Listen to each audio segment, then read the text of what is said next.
Kia ora koto and welcome to Writing in the Margins. I'm Jules, I'm a writer, but I'm also quite an ordinary person with a job, a partner, a house, a dog, and a mental sanity to maintain. Making time for your passion is hard when you have a busy life, but it's possible and so rewarding. In Writing in the Margins, we explore how to make the time to write as a normal busy human. I chat with some fantastic writers who manage to travel, run their own business, look after the family, and still produce some incredible content.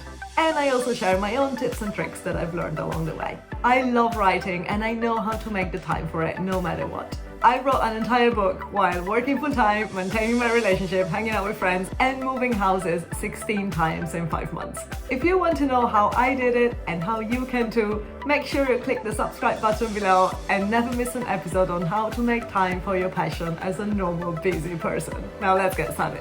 In spite of what my CV will tell you, I am not a perfectionist. And I'm glad I'm not. If I were, I would never get anything done. I do like to get things done well, and it does annoy me when I leave them unfinished. But if I notice that I'm spending too much time polishing and editing without really progressing, I know it's time to let it go. I am not an overcooker, and that's because I have learned that perfect doesn't really exist.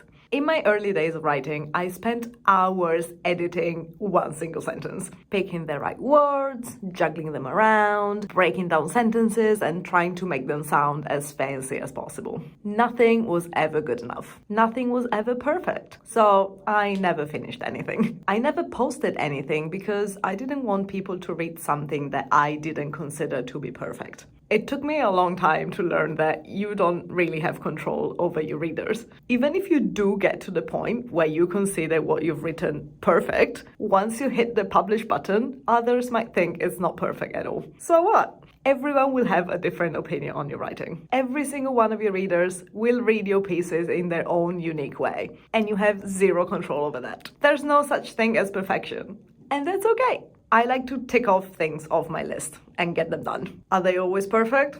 Absolutely not. But do they get posted? Yes. Get comfortable with the idea that there's no such thing as perfect. Your writing can be wonky and flawed. If you aim at perfect, you might never post anything. You might not be proud of everything you let out into the world, and that's okay. Be willing to publish words that might not be perfect for you because they might be perfect for someone else. Thank you for stopping by. Speak later.